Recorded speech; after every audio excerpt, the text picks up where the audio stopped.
but she plays Pokemon Masters. Girl, there's no... Girl. I'm grinding. I know, I'm just saying. That's Grinding good. your butt on My the camera. dailies. Everyone enjoy my butt. This is her butt. I like They that. are, because they can't see anything else. Hey, thank you, Elliot. Go away. I plan on it. Bye. You guys good? Yes, that's why I say go away. Because Well, that meant leave. You're live. So? Let me know if there's any problems. I'll just be in my room. Yep. Okay, whatever. Evie, can you close the door? No. You can close the door as I climb underneath this microphone.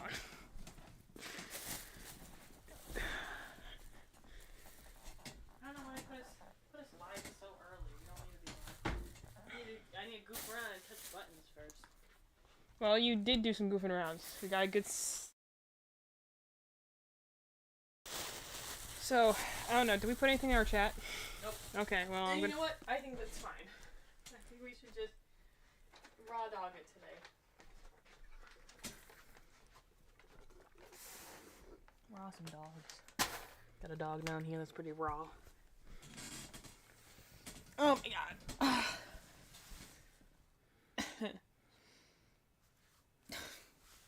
Don't look at any of my body. I need to be unobserved.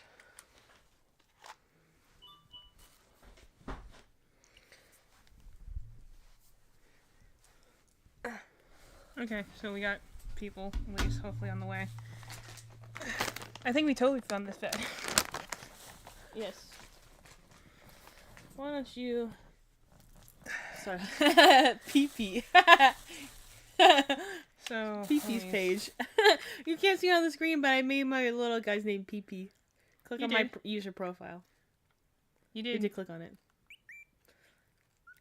I forgot I named it this. Yeah, because last time I said make a profile and you did this, and we were also on stream when that happened.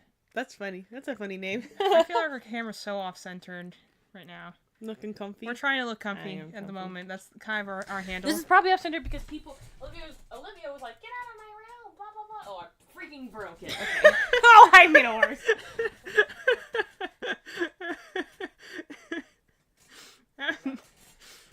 Yeah, are you looking better? Anyways. Like, let me fix it, and then goes in the exact opposite wrong direction. Then we moved a little bit so you can So, see Perry's over here. Tonight's game of choice literally came because I said, I told Mallory, I'm working on a snake right now. I'm crocheting a little snake here.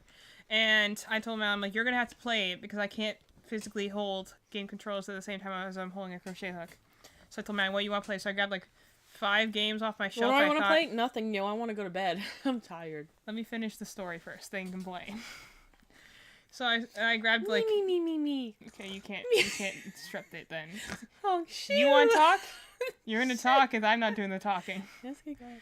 So I grabbed like 5 different games off the shelf that were like things I thought Mallory might want, and she's like, "I'm playing this one." I'm like, "Okay." So we're playing RPG Golf Legends. Let's go. I think I got for like $10 on PlayAsia during like a Christmas sale. It's crazy how I felt great, and as soon as I go back to work for one full day of work, yesterday I did a half day, I already feel miserable again. So anyway, I got a little snake head I'm doing right here. I'm eating a whole bag of mini M&Ms. So clearly we're in different stages of life right now. Yeah, Evie had a great day, stayed home, probably did some work for school, crocheted. I did. I went to school, then took care of my favorite guy in the world, and then took a shower, and now I'm streaming. So that's all I've done in the day. Yeah, so we're doing great so far. How's everyone else's day been? And now it's time for RPG Golf Legends. Yep. No idea what this game is And about. let me tell you about this pollen, yo. This pollen's got me dead. Also, no clue what this game's about, because again, it's all the background stuff is in Japanese, so I have no idea actually what I'm assuming it's the RPG that has to do with golf. So who knows what we're actually going into here, but it's called RPG Golf Legends, so let's look about it, right?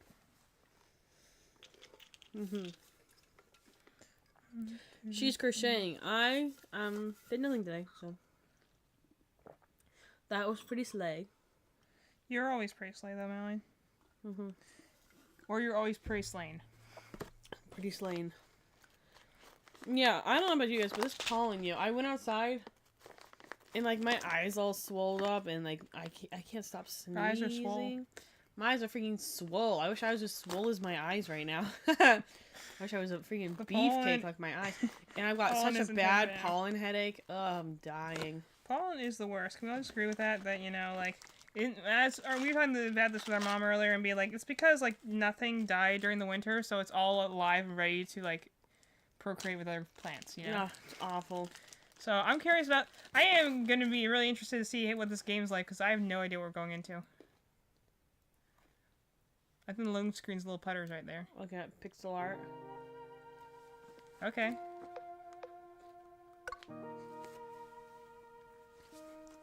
So it's pixel art, that's always a good sign. Turning up the things because we don't feel like getting up off the couch in order to get to the actual... Yeah, you don't care about control. I'm just seeing if there are any subtitles I need to put on. Well, it's an RPG. I'm going to assume they're going to have text boxes. Assistant mode, ideal for casual play. Visual cues on quest targets. Visual cues on boss battles. Easier fights, starring up clone boys. Game as it was intended by the developers to be played. Okay, that's just that's funny. Choosing this if you don't mind some... I like how the fact they're like, here's assistant mode, and here's normal mode, aka the one you should be playing. I know, what the heck, I've been scammed. Paulin has been taking me out daily. Yeah, no, I'm literally, like, fighting for the life. Oh, you were choosing for the first half of the game, apparently. Oh. Well, I'm just gonna do both. Yeah, okay. Malon's gonna be raw dogging it.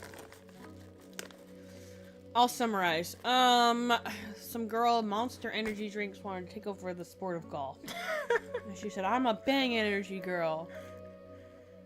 You defeat evil Bang. lord, a stronger one comes in. Obviously, that is how our story begins. cheeky, It's I gonna like it. it's gonna be a self-aware RPG, I guess. This reminds me of when I took game design and we had to make an Screw RPG evil maker force, because of sports and golf course. We're going very bad for anyone from getting close to the holes. That's what she said. Let's go. Heroes, mages, drunk scientists, everyone tried to do the spell, with no luck. I like this game. It's funny. Eventually, people accepted it and moved on with their lives. Bye. With passion for the sport was still in their hearts. Is this the end of golf or a new beginning? Okay, already I like this because it's kind of cheesy. I appreciate the living tone for of it. this game so far. Yeah, I'm giggling.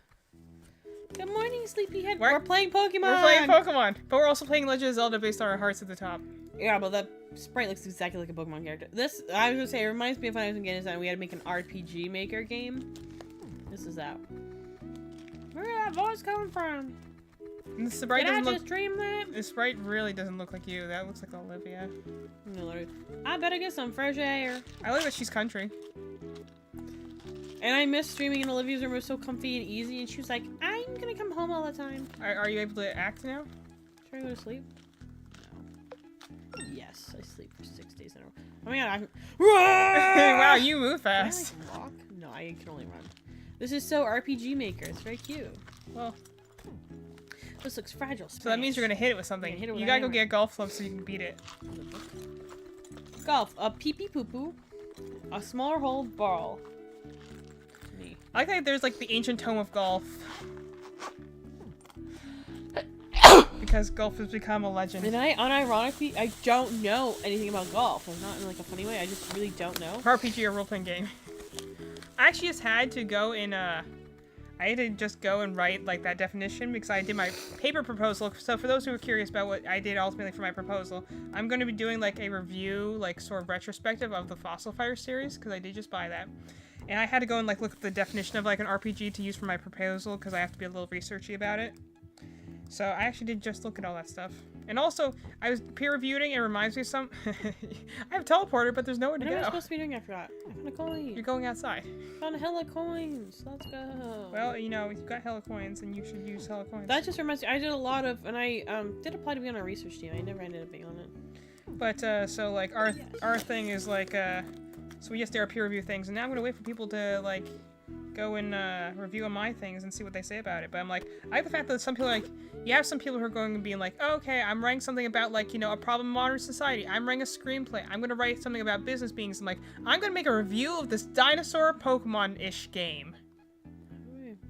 And I'm so looking forward to it because it's probably going to be my your snake's going to have like a weird face. Aww. But he's going to be cute. Fix it. I can't fix it. It's just kind of bulging on one side. I don't know why. Boo, I hit it worse than where I started. I love also how every time you play I like lost golf, a heart. every time you play golf in like a video game, you're either like good, but you didn't I intend wanna to be, quit. or you're bad and you didn't intend to Let be. me out. Let me Like, out. I like how golf is always a game that's just all about, like, randomness. Because you're never good at golf because you're good at golf. You're good at golf because you got lucky and you hit it in the right angle. You're gonna, like, literally go right back. I wish they'd let me hit it a second time. You have to get it in one. That's what's hard about it. Oh, you're, like, playing, like, I don't know, like, I don't know. You're doing something else. Next level golf right there. Anyway, so I'm working on my snake right now. Man, it's gonna be funny when you guys come over for, like, D&D. Speaking of D&D, I'm that person this week where I'm like, I have a winter guard thing that I'm trying to get out of because our grandparents are here, but it has been on the calendar since December, but it's all Saturday, so I'm like, eep, sorry. So Madeline's gonna try So and for be there. once, I'm the person that's like,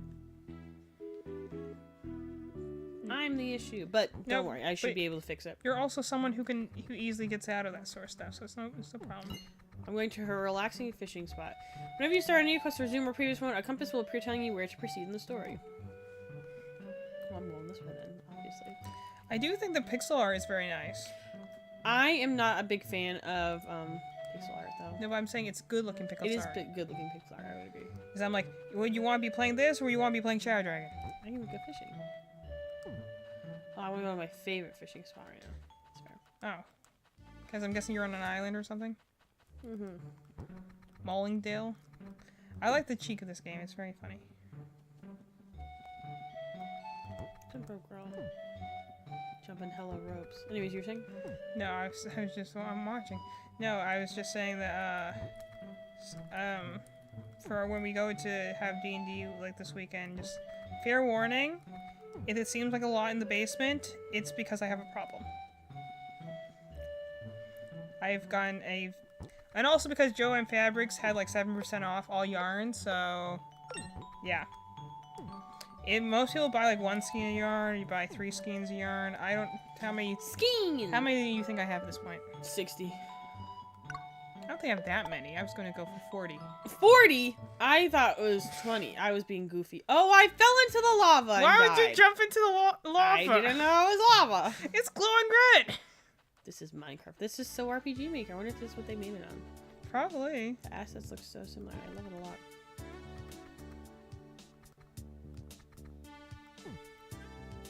Sorry, I'll tell you if there's anything important. I'm just speeding. Are it. you? No, I won't. I actually probably regret doing this because I really actually don't like golf. I gave you a choice of like, 7 games. This is the one you decide to do. Yeah, Oh, there's your favorite. The easiest. 40? Yeah, girl, I know. I mean, Well, I took pictures of them. Let me see. we don't do anything in, By half measures? no. Okay, let me count. I've been taking pictures of them because I had to keep stock of how many skeins of yarn I have. Okay. I like fishing in Harvest Moon. Okay, 1, 2, 3, 4, 5, 6, 7, 8, 9, 10, 11, 12, Fishing 13, sound. 14, 15, 16, This must be 17, 18, big. 19, 20, 21, I saved 22, a 23, putter 24, spirit. 25, 26, Evie. 27, 28, 29, Count in 30, your 31, head. 32. No. Count in your head. Can we lower the mic some? It's right in my face. Ugh. Hey, girl.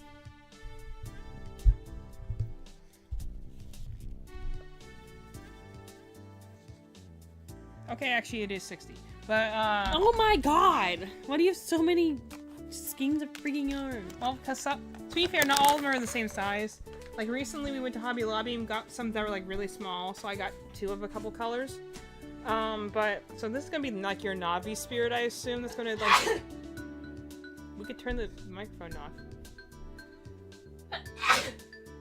Removing the light. Okay, I was letting you know. Anyway, so, to be fair, not all of them are the same size. Some that are really small. I got some that are, like, 1 pound yarn, so they're, like, huge, of different colors. I just recently got some,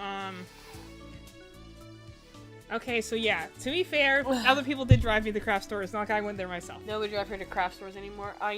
Well, it was my grandma wanted to buy, she likes crochet. Well, let me clarify. So when we got 60 skeins of yarn, this is for Evie and my grandmother together. They're both crocheting I together. wasn't counting grandma's yarn. You are insane. You're a crazy person. So either way, I was trying to defend you. Sometimes you gotta turn the autism off and you just gotta go with it. We're playing improv, you just gotta yes and me here. You just gotta, yeah, yes, you are so correct. And also, sometimes you just gotta hit me with one. You are so right, Melon. I only have 6 skeins of yarn. Hey man, sometimes you just gotta turn the autism off. Anyway, so you have some that are like, this one's like halfway used. I'm halfway through it making a snake right now. You have some that are like that big, and I'm mostly getting like this thicker yarn. It's like 6-weight yarn right here. And so, I got some other ones that are like really big, so I get a lot of out of like certain color. But then I also got some that are like the 4-weight yarn, which are like, you know, this, but they're a lot thinner. I just started using some of that today. My name's Aaron. I like how they didn't give you a chance to like name your character. His name's Clubby and my name's Aaron. I'm sure there's like some sort of air like relation. He's a to dead golf club. Golf has been blocked by magic. No one can close. I think that's the funniest thing ever. I'm sick for years. Let me see this magic you talk about. I may be a ghost, but I know a trick or two. I can't even hear it because talking irritates my sinuses so much. Anyway, so yeah, the whole I point love is living that, in North so Carolina. while my grandma was down here, I wanted to learn how to do crochet. I've said that before. And so my grandma came down, and then we kind of she like was learning it, and then I guess just took to it faster than her, so I kind of ended up teaching her how to do it. And so now we've been just making these little things. So we have like 2 whales, we have 2. Clubby broke the thing. Good job, Clubby. Fancy. I like he's just like, I just did this big magical thing. He's like, must play golf. I hope I can just start hitting I things. thought this is like both like, Par like- 4-stroke 1. it kind of looks like Pokemon, but it's also like Legend of Zelda at the same time. You have no clubs, right? Here's a beginner set. Nice. Thanks. Finally slay some. I can finally slay. That's what she ends it. Mm-hmm. I can finally slay with those. Yes. Like he's like, let's go play golf, and she's like, I'm gonna beat up monsters. I'm like, well, to be fair, that probably would be a good use for golf club too. Change club 0.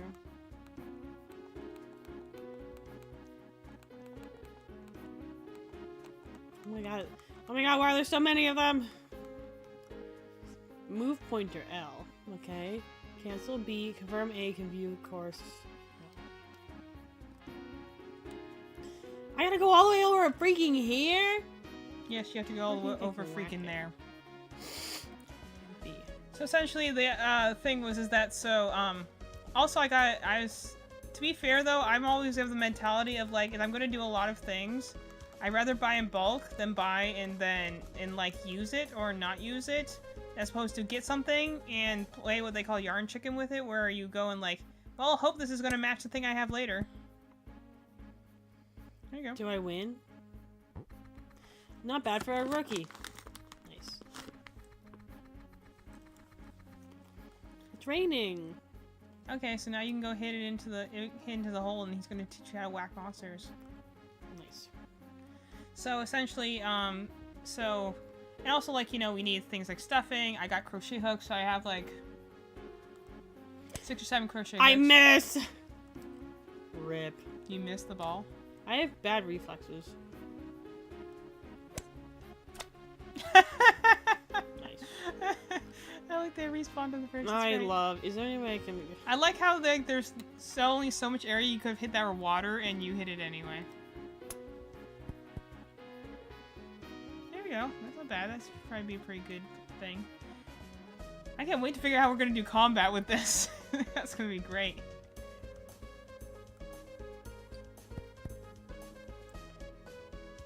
Good thing we're not counting like things on this There's right also now. like, you know, the slight delay of things on top of my already bad reflexes. Yes. Triple bogey. I know what that is, but I'm assuming it's, you know, more than 3. But, yeah, whack it with the... There you go. Now you look like Legend of Zelda. And you gotta go talk to your Navi thing. But, so essentially that we went and got, and I have a, like, I got, like, 10 pounds of stuffing. Because that I'm sure I'm gonna go through, especially when I start making the big guys. And I got a couple books on how to do it, and now I just have all these YouTube tutorials. And the thing is, I found so many little, like, dragon patterns. Like, the one, like, Mary sent me some, and I actually went and bought those, so I can go make those at some point. And I got some evolution ones as well. So, the idea is that I want to, like, go make all these different things, and then maybe, if you happen to, like, add, like, you have a craft event or something, I can always, like, give you some stuff to do with it. And... like, we don't... Come on, this is our family. We don't do things by half measures ever, so...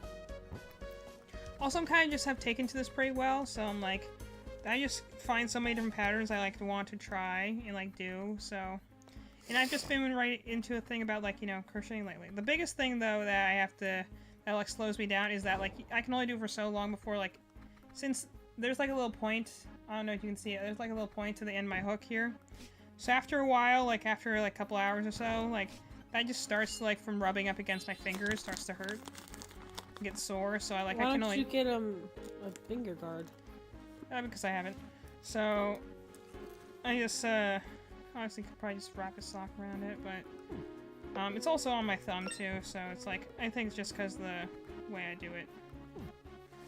But so I can only do it for so long before. And also, they do say you're supposed to take regular breaks. You're not supposed to do things for many hours on end.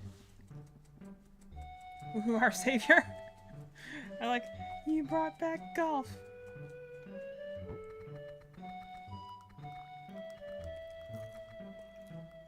You need a boat. Get in a boat. I can go back to my house. I feel like I think this is funny, just that this game is so much, you know, like, just... What happened? Did you die? No, I went in there on me. There's a random flash. Like, did you die? That's fast. I like how I was like, what hit you? I'm like, oh, that's right, you did walk on Magma. That would probably take out your hearts very fast. Anyway, so the long story short, when people come over for D&D, just, you know, don't look at the 3 bins full of yarn. Or you can look, don't question me about the 3 bins full of yarn. Don't look at them. I mean, you can look at them. I really don't care if you look at them, but it's like, if you don't, like, ask. Obviously, the idea is that I got them with the intention to use them at some point. And also, this Bernay blanket yarn is just the best. Love how soft it is. Like, I tried to look at some other soft yarns they had there, but I'm like, this stuff's just the best. And also, it's, like, normally expensive, and we got it all for, like, 70% off, so, you know. Or 50% off. Point is that it was a lot cheaper than it normally is, so we were, you know, getting a lot of it. I can break everything now. Because you have, I'm invincible. I mean, to be honest, I think that's how a golf club would function in any game, not just a golf game. I feel like saying girl, that. I was trying to get you to hit the bench.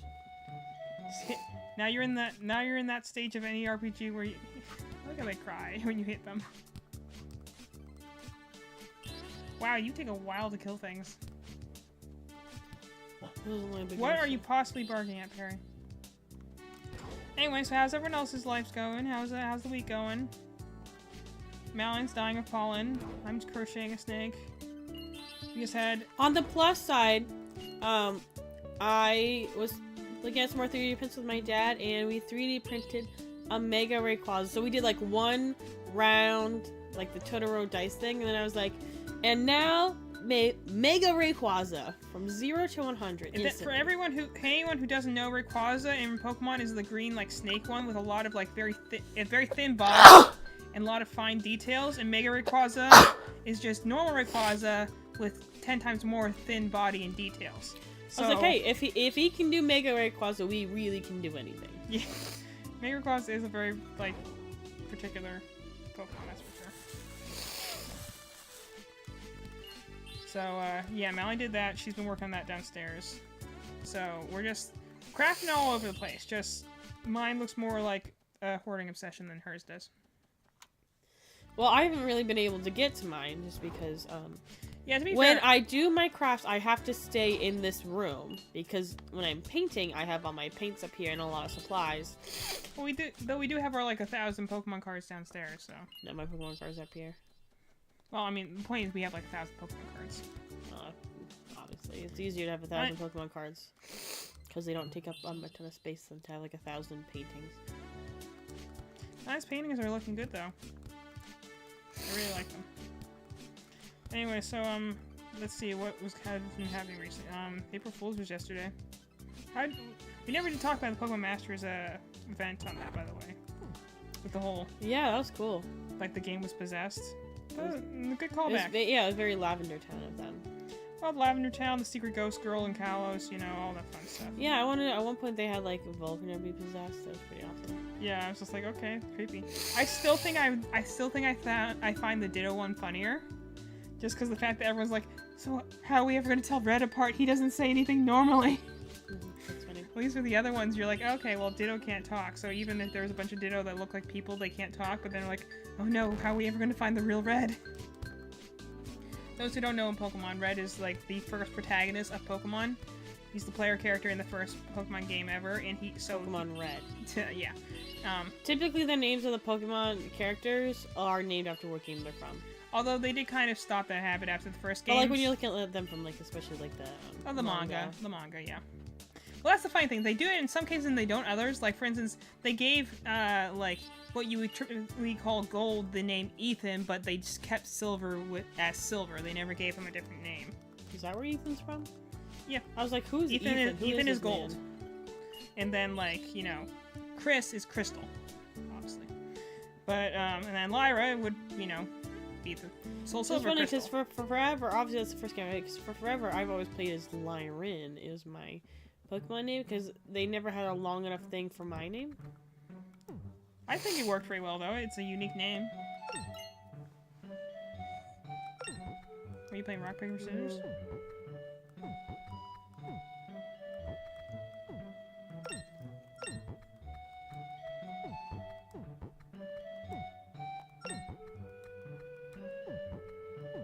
Boo.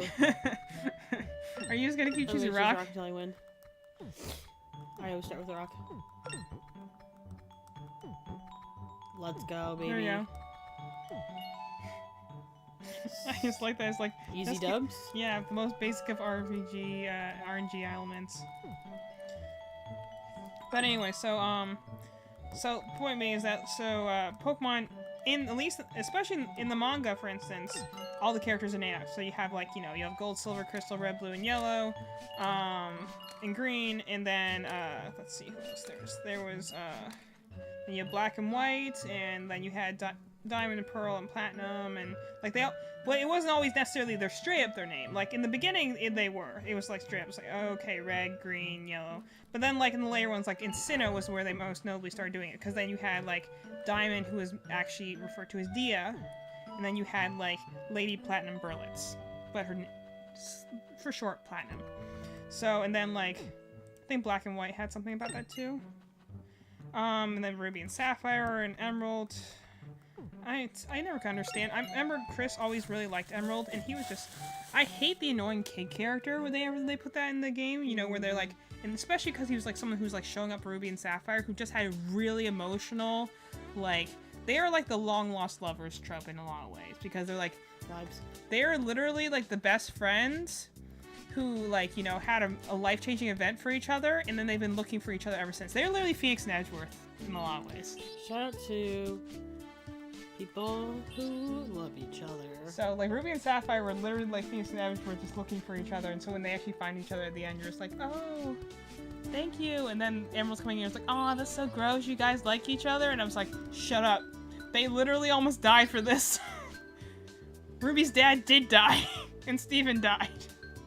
Shout out to Steven dying. I love my man Steven. Yeah, I mean, honestly, that's why I'm just he kind of came like... back with Celebi, But like that's like the fact where I'm just like. That's why when I hate when they don't respect like the earlier champions because man, like look at what some of them did in the manga. Lance was a straight up villain. He almost like destroyed the entire world. Shout out to that, yeah. And he always remained a kind of like he was a good guy after that, but he was one that you always wanted to go to last for advice Yeah, because they had no idea how to predict him. But that was the way all Dragon Masters were. They were unpredictable but powerful because they could command dragon types, and in order to command a dragon type, you need to be like a dragon. So it meant that like they were very powerful and like aloof people, but also you never for one moment doubted how dangerous they were. Like they're the ones like my Pokemon can fight for me. Red imps. Ooh, Like my scary. Pokemon can fight for me, but they're also people who would be not afraid to punch you with their bare hands. Like Claire had a whip that she used to attack people with, so she was like Francisco in a lot of ways. Shout out to the whip. So it was like, Okay, the bear is evil. Just wondering. Oh my god! the bear's trying to kill you, Running away. running away. It's just looks like Minecraft. Yeah, Minecraft and Legend of Zelda meets golf. But so essentially, yeah.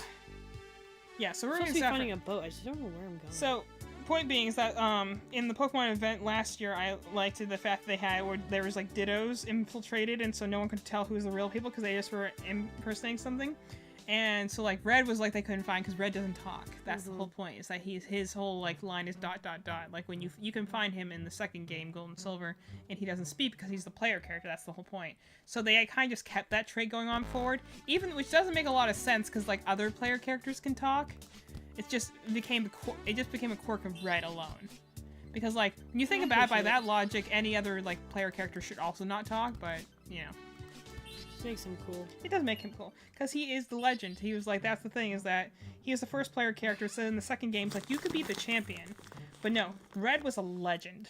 To beat Red was the final boss of Gold and Silver. That's why I count Gold and Silver and their remakes, Heart Gold and Soul Silver, as like the best Pokemon games because they like, man, the build up in those games.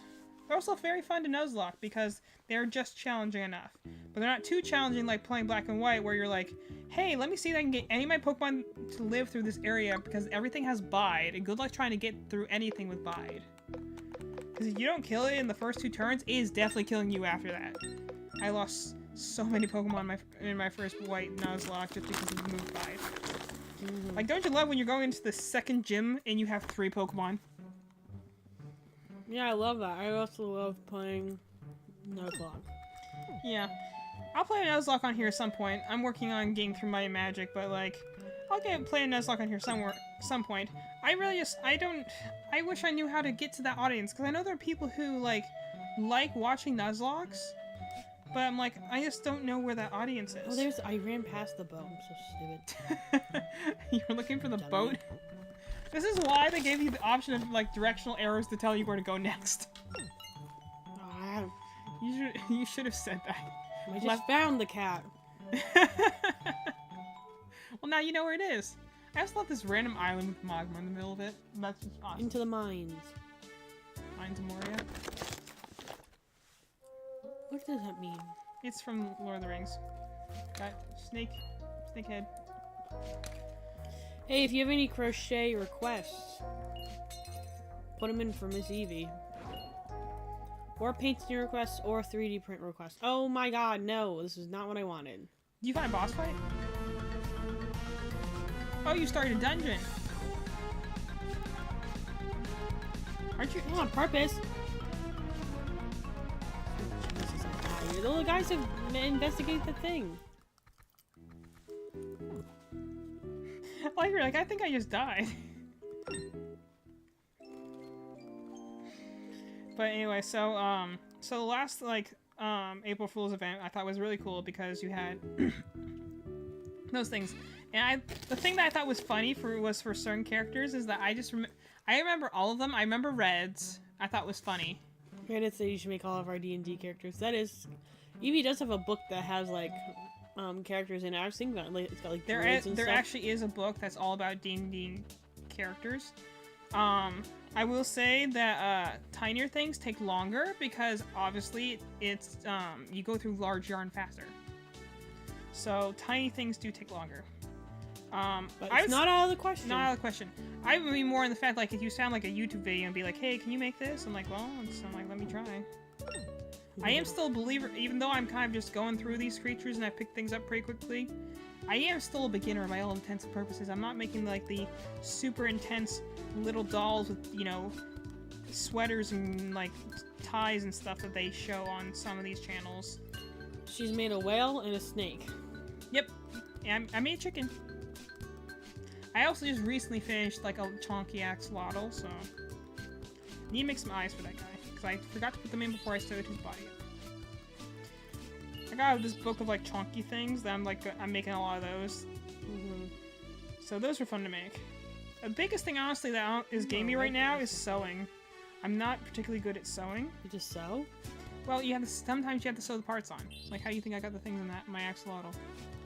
You, I don't know. Stuck them on. Stuck them on. That'd be easy. That's why a lot of people actually will go and look for only no-sew patterns because they don't want to do sewing. And that's where a couple of the patterns in the book. book I saw, they had a lot of felt. I was like, you're gonna have to sew the felt. Yeah. Felt, I feel it's difficult to work with because it stretches. Yeah. So that's what I'm like. I'm kind of going back and forth between it because I'm like, there are different ones I look at and be like, I try On and a say scale of like, 1 to 10, how much do you believe I can kill this bear? 3. Okay. Bear.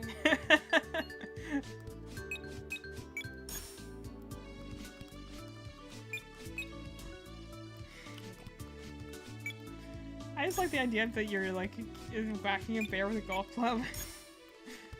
Learn to yeah. So I could learn how to crochet things. I think the more likely thing would be like it'd be like I'll go into the chat and be like, okay, for no random reason at all, everyone tell me your favorite animal. You know, that's more on my scale of abilities at the moment. But I'm working at it. Like I'm making Melanie a snake Let's right go! now. I beat the bear, baby. Good job, Melanie. Like right now, I'm making Melanie a snake.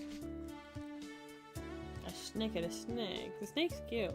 Yeah, well, I really like this green like multicolor. We were just asking because then we'll just put it in our shop and you can keep the sample. They're all the ones I'm making right now. There's like none that I'm like being like, oh, I want to keep this like so far. I'm like, where am I? Yeah, it's just fun to explore and learn and do stuff. Yeah, when I have something I make that I feel like I'm proud of in terms of like I want to display this on my shelf, I'll keep it. But right now I'm just like, It's not like we have space anyways. yeah.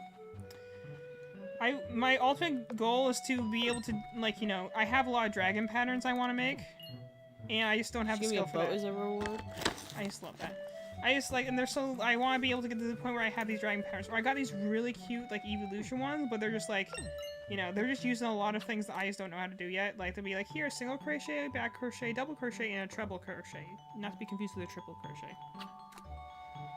And I'm like, cool, I know how to single crochet, I know how to decrease and increase. And I kind of know, in my last project I had to do chaining, which isn't too hard. That's actually how most people, like, if you're typically crocheting something like a scarf, or a beanie, or a blanket, you'll usually chain, and then stitch into that.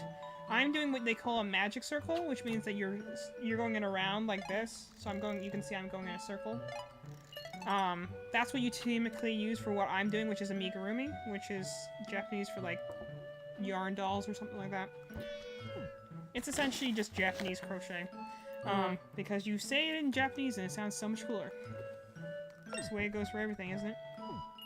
So I mostly work, so I'm using like in the round and doing what they call a magic circle, which my grandma just struggles with a lot. And we joke about it because she's like, I just did this 3 times in a row. Like today, this happened. Like she's like, I just did this 3 times in a row, but I cannot remember for the life of me how to do it. Will you show me how to do it? I'm just like, it's okay.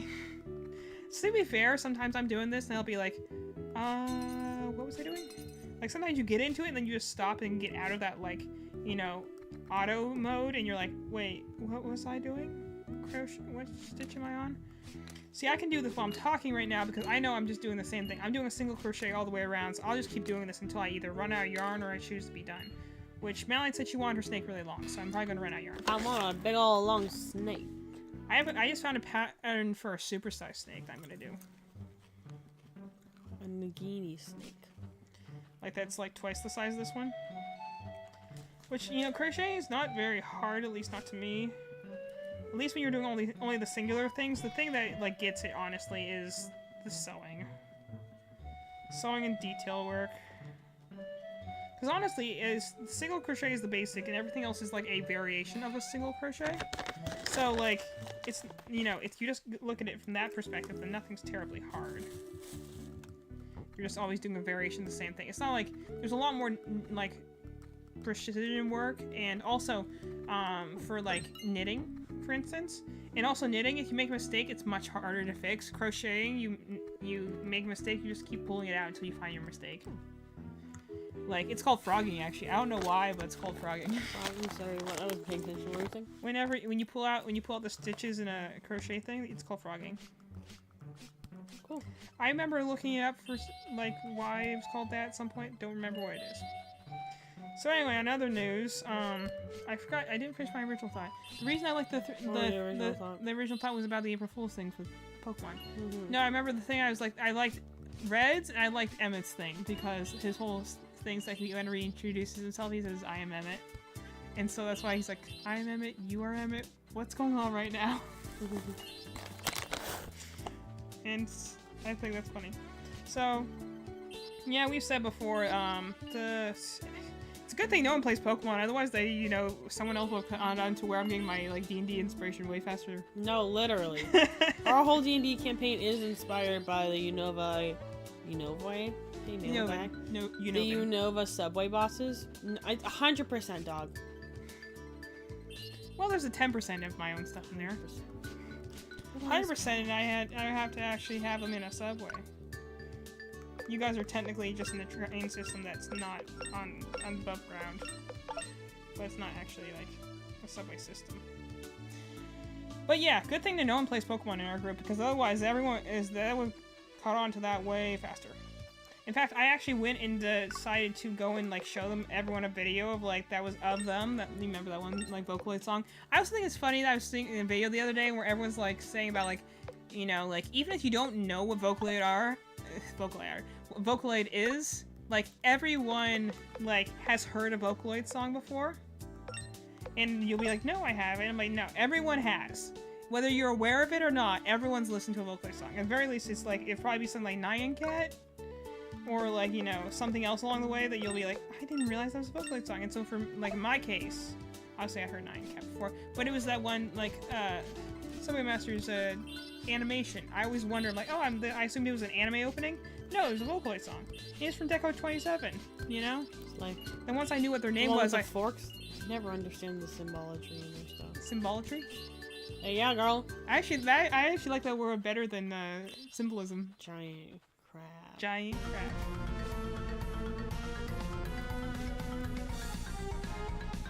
That's right, beat that giant crab with your club. He can just like beat me up and I die.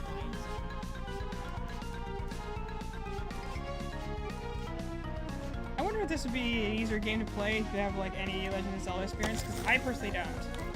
But it looks a lot like how like Elliot plays those games. Beat up his children. Oh, I need crab meat anyway, so I'm not gonna...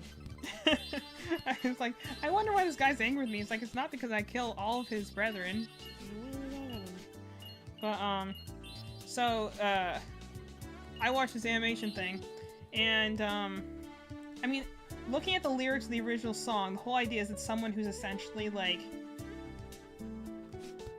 it's in some ways just the classic, like, the idea is, like, is the girl, the singer, who's, like, the whole idea of, like, you know, hiding a dark side, and then the song's essentially about acknowledging it, and that they're both halves are the same, so why fight it? I think the thing they're trying to go through in the animation I showed with you was, like what I said before, is, like, there's kind of you don't see it as much, because, you know, not in the game, but in the manga and the anime, you see there's a bit of a push and pull with identity with those two. And so I think it's kind of an idea, like, I think it's, from what I can discern, at least in the animation, from that animation seems to be like, it's like Ingo's looking for Emmett and can't find him. Mm-hmm. And so he's kind of like hidden, like, hiding himself by pretending to be him.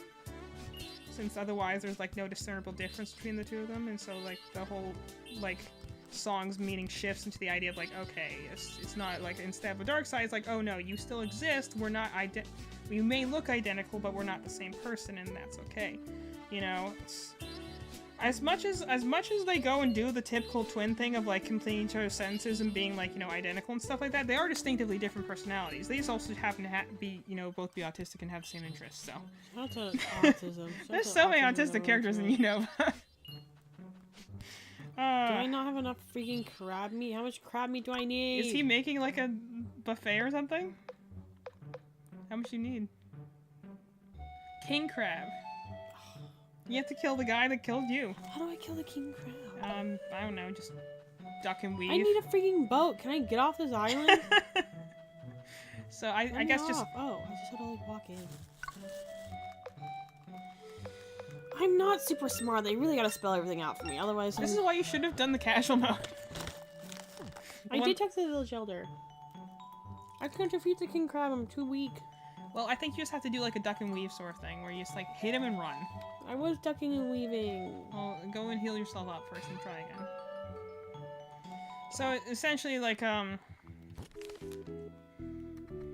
either way. So my point being Clubs is and balls enthusiast. that's fine.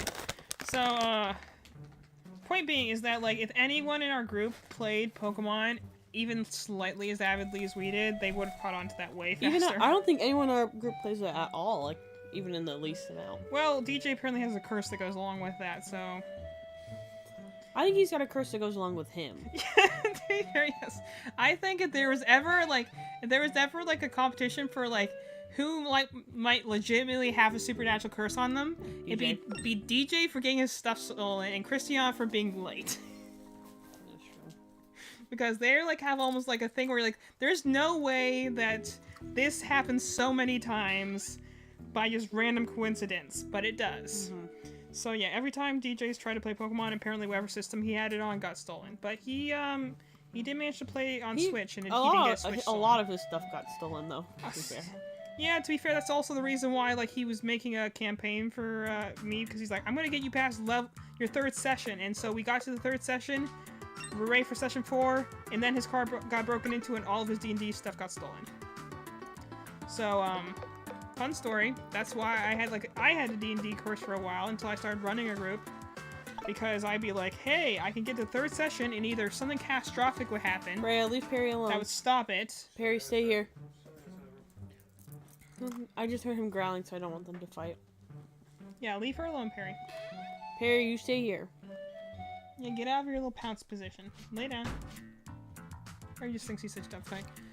Sorry, yeah, Our our dogs dog. fought the Yeah, other. our dogs got into a fight the other day, and so Piper and Freya are nursing some nasty wounds. We're hoping we're not gonna have to get Piper stitches because she's got a really nasty one on her face.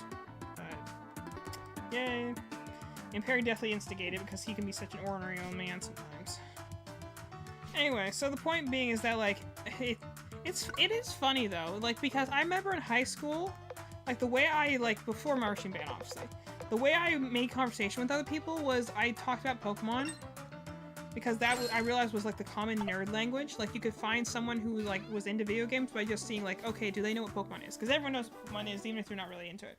Mm-hmm. So, but the thing is, like, we don't really know a lot of people that are into Pokemon, like, or even like play it really casually. That's what we were talking about. I think Grayson does a little bit, but I don't really know anyone else. That's what I was talking to my friends about when we were in Japan. Like, when we were in Japan, I dragged them to every single Pokemon Center I could find.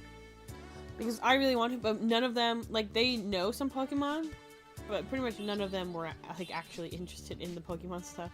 Hey, Like, yeah. they knew, like, the casual stuff. Like, everyone knows Charizard, you know, Pikachu, that kind of stuff. Some of them had, like, not necessarily niche, but a little bit off the beaten road favorites. Like, it would be, like, Munchlax. It would be, like, nothing that's not super common. I do like the other Munchlax. I found a lot of fondness for after using it. But on the other side, they all have very extensive and very deep understanding knowledge of Studio Ghibli and a lot of other like facets of Japan that I had no idea about because my interest lies in Pokemon. So it's like there's a plus and minus kind of thing. Yeah. Like they know nothing about Pokemon, but I also know nothing about a large majority of. I other just things. feel that Pokemon, Especially anime. I really surprisingly do not know a lot about anime. Well, it's kind of like with our like hyperfixation and focus abilities. I think it's a good thing we never got into anime.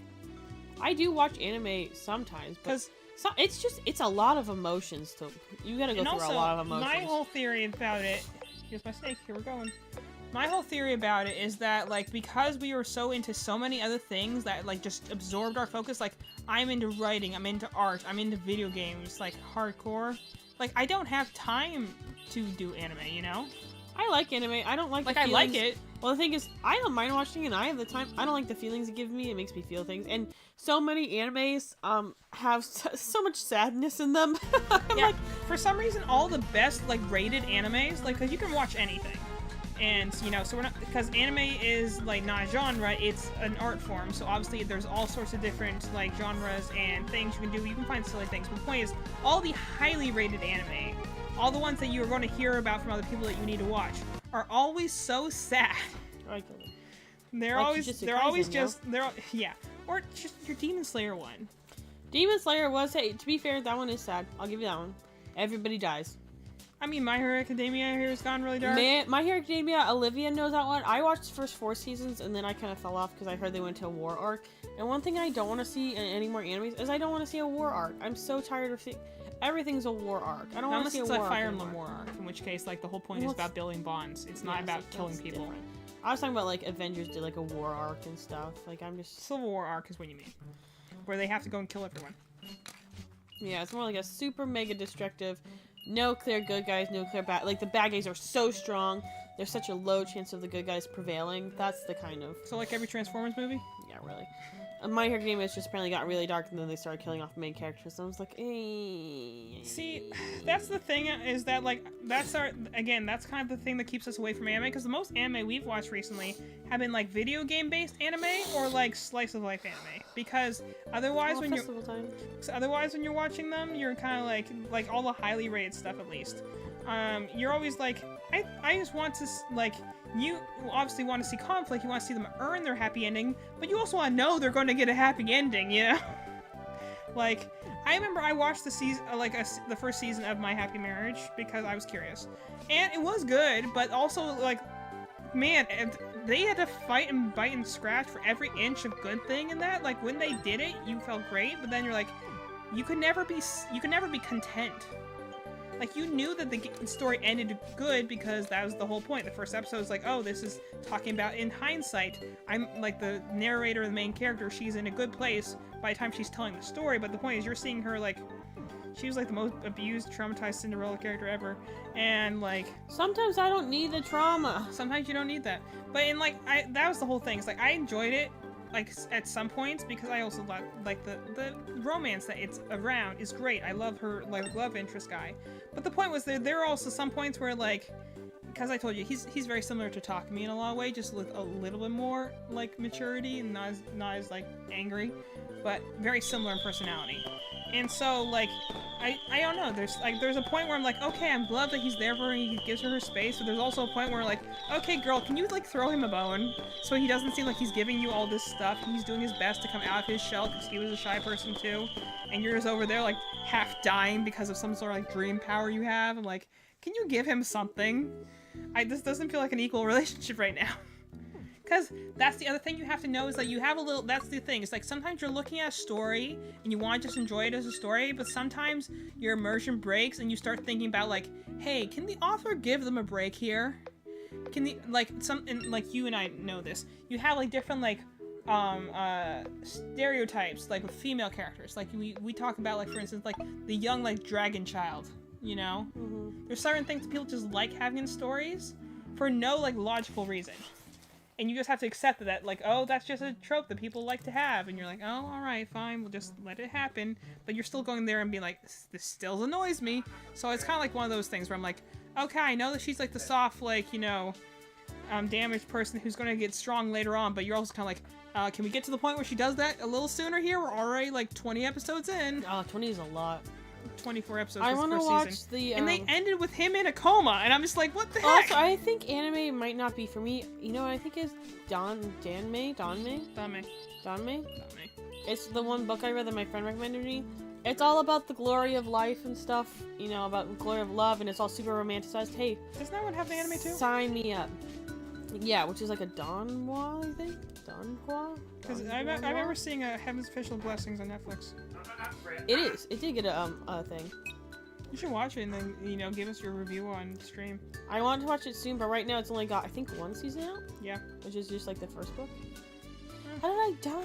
I was guarding. Oh, did I have to guard from the front? Probably.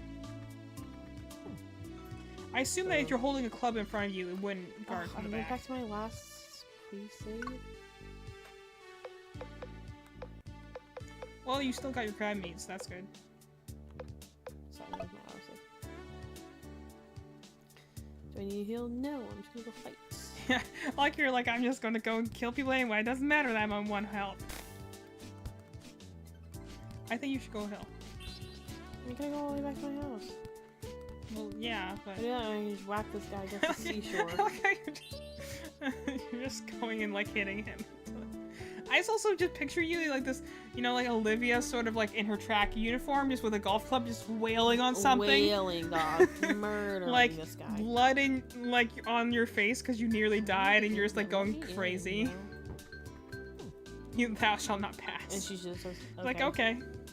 That's also like when they have in Pokemon, like they have the tiny tree and you use cut to get around it and you're just like, I can't use any other move to get past this? Can't use walk sideways. Well, you can't use like slash or like another cutting move. You know, it's like, no, cut. The base 20 power move. You can't use that move. That's the one that's gonna do it for here. But, gosh, I keep getting distracted from my original point. I was talking about Pokemon Masters. I keep going every other way. I was trying to talk to you about, like, I thought the April Fool's thing was interesting. I was going to talk about the fact that, like, April Fool's is interesting because of the fact that, like, everyone, like, braces and, like, okay, everyone, for your favorite YouTube channels and any game developers, anything put out on April Fool's is definitely them messing with us. And sometimes it's just cruel. Like, they'll put out something that you really Claire want. Vanguards, they did Scheherazade 3. Well, I like funny. the ones that are ones that are like, here, a Chao Garden game, and like, don't you dare play with us like that. How dare you? What do you mean I'd rather starve? Like, there are certain things like that that I think about, like, you know, where I'm like, oh, I would have loved that. Or things like that, you know? And so that's why, like, April Fool's is always like, or like, Pokemon will be like, hey, wouldn't it be funny if we did this? And you're like, yeah, actually, we would love that. Or like the states. yeah. Well, like right now, Pokemon's in the state of like everyone's like, I again love Pokemon so immensely much, but the mainline games not excited about.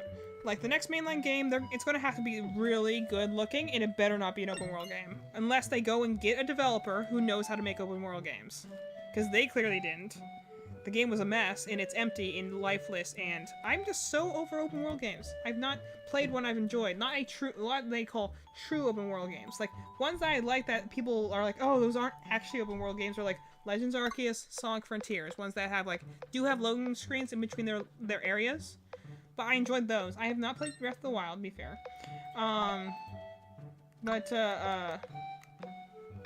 will play it at some point. I hear it's good, but, you know, I haven't gotten into it. I've never played a Zelda game before, to be honest.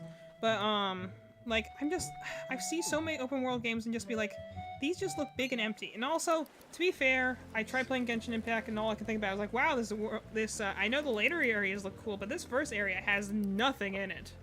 There is nothing interesting. We're in the, the curse too strong. You look at Genshin and you're like, okay, we're in the location that's known for wind, with the wind god. And a wind dragon and everything like that. So you expect that you would see windmills, maybe like some like birds all around it, maybe like, I don't know. I got a boat. Mountain's got a boat. Maybe you would see I don't know, like maybe like plants that are like windmills. Like you would expect a lot of wind-based things, you know, in Mondstadt. But no, there's nothing. There are some windmills in the city, but like the actual main like location, the open world you're supposed to be exploring, it's a bunch of cliffs, and sure, some of the cliffs look like that. Gaming Boys, let's go! Gaming Boys. Like, some of the cliffs look interesting, like, you know, like, you'll see, like, big drafts that you can ride on up there, and there's, like, one area that's, like, a temple, but again, this area, that's whole thing is supposed to be off the Wind God, and you're like, you couldn't have put anything in here, like more species of bird or something like that, anything that would have been more wind related. It's just pinballs are too stressful. That sounds like you. But like, you know, I know the later regions of Genshin Impact are apparently supposed to be really good. In fact, even the next one, Liyue, when I get there eventually. I can't believe that it's like Liu or Liyue. That's no way that's supposed to Liyue. Yeah, I don't explain what Chinese Like words. Yue, words work. I thought like I mean, Yue is spelled that way. In yeah, so it'd be like it's Liyue. It's Y-U-E. Liyue, interesting. Yeah, I don't question how the Chinese words Where am I work. supposed to take this stupid boat? I don't know. Did they tell you that before I'm you just took? going around the island. Did but they slower did than they before. did they tell you that where you were supposed to take the stupid boat? Someone probably told you and you just didn't remember. Yeah, I don't like reading. Anyways. Oh, you're like, I don't want to play anything tonight. Let me pick an RPG. This literally is Legend of Zelda, but Do this to girlfriend. myself, didn't I? Yes, you did. Ooh, this But, one's a new um, island. It's got snakes on it. Well, I'm making a snake. That'd be great. It'd be cool if you like you get the poison condition or something. No, that would be not cool. But so like I'm just like open world games. I want to enjoy them, but nothing that it's been a true open world game I've enjoyed. Like I'm all for exploration, but I like also like world. Like the reason I like Sonic Frontiers and the reason I like Legends Arceus is because the world feels like it's building itself. Like each section feels like it has personality, and they have like certain characters in it. And I can't access them at any given time. I have to build up to being able to access them. I don't like a world that's completely open from the start because then I'm not sure where I'm supposed to go. And yeah, sure, some people like that free exploration. I personally don't. I don't mind if you give me a huge open area and then just say like, oh, you have 3 islands, like, you know, Sonic Frontier did. You get the whole island, but you get each island at a time, so you can't go all locations at once. You'll unlock more abilities and more locations as you go. I prefer that sort of thing because I like to have a little direction in my wandering and roaming, because otherwise you just get completely lost. Like the time when I'm playing Genshin Impact, I'm looking for the first quest. I completely circumvented around it because I climbed up a cliff I apparently wasn't supposed to. Shout out to climbing up the cliff. And so I literally made it to the city I was looking for, but I couldn't talk to anyone because I didn't go and talk to the original NPC that's supposed to activate the quest in the first place. I completely went around her, not even realizing I had did that. So I was like, who cared that it was an open world? I couldn't go forward with the story mode because I didn't run into the NPC I was supposed to along the road. I'm just like, well, that kind of defeats the purpose of it. Like in that case, just give me zones, you know, or just point me in the right direction. Also, I've said this before, it bothers me about Genshin Impact is the combat. If the combat was even slightly fun, I'd be playing it way more than I did. It sucks balls. Well, you have a singular attack and a charge attack. So it's kind of like, how much reasonably can you do then? Apparently when you upgrade the character, and also because it's a gacha game, so it means that, you know, you can only get so many, like, simple button commands can work in a game where, like, you have control of which characters you get. Like, I thought that was a moving thing of grapes for a moment. Yeah.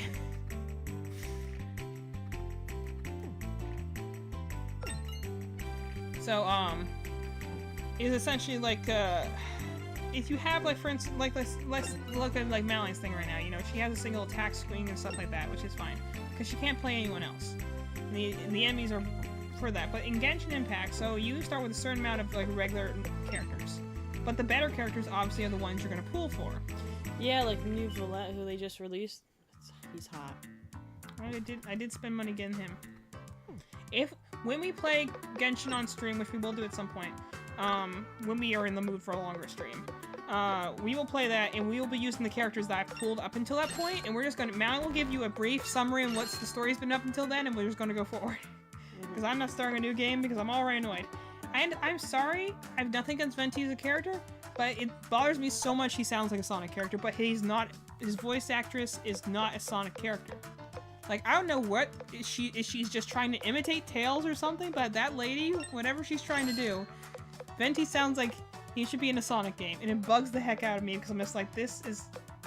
It'd be like you go into like, you know, you're playing like, I don't know, Metal Gear Solid or something like that, and Sonic just randomly starts talking. You're like, it totally kills any sort of like levity that was like depth that was in there at the moment, because and also because Venti's also a character that right now, in the way that he's like shown in the game, like there are some moments where I'm like, oh, I like you, you're funny, and there's other moments where you're just like, you are just a pain.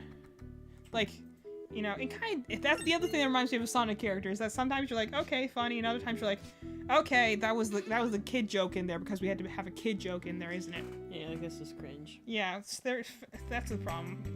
That's why I'm like, I'm waiting till.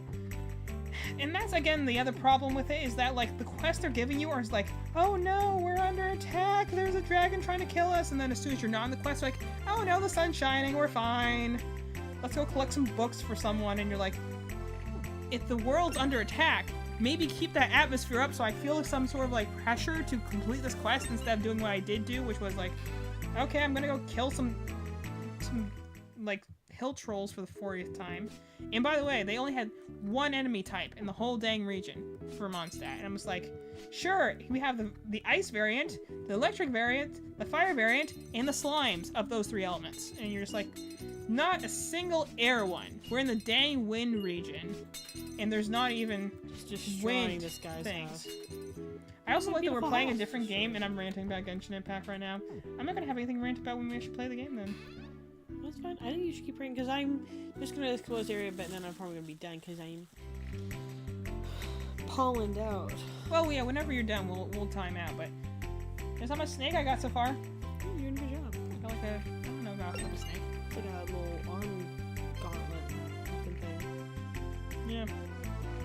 I'm just gonna explore this island. I'm just gonna use like the whole ball, and then that's how long of a snake we're gonna get. Slay. But, gosh. My whole point of originally going to this was the fact to talk about the April Fool's thing that was on Pokemon Masters, and I still haven't talked about that. I would love, you know, sometimes I just want someone to, like, I want, like, a secretary or something to try and keep up with me and take, like, I would love to have someone, like, at a minutes meeting and try and keep up with, like, what I'm talking about in any given moment. It's impossible. I just think it would be funny to watch, like, someone, like, you know, someone who's, like, professionally meant to take notes. Like, you know, those, like, notation people in, like, courtrooms. I think, Stenographers. yeah, I would think it'd be cool to have someone do that, like, for me, and be like, okay, how many times did I change topic? And, like, pull up the draft. What was I originally talking about? No, I was trying to say that, like, I was looking at the Pokemon Masters thing, I thought the whole haunted game thing was kind of cool. And, you know, I always love me some ghost types. Ghost types are fun. And I haven't done the Quest of Volo yet. Volo's cool. Also, just because, man, the Legends Arceus just took advantage of the fact that, like, we know that you know this is Sinnoh. So we're going to give you some things, but we're also not going to play into some things. And also, we're going to throw Ingo in there because we're cruel and terrible people. Like, Shout out to Ingo. I wish we could have filmed that on camera and gotten, like, our reaction to that. Because I remember when Madeline was playing, I wasn't playing. Oh, there is a poison in this game. Well, how about that? Are they, like, burping on you? They're shooting poison at me. Oh, that's my bad. Well, there is a poisoning condition in this game, now you know.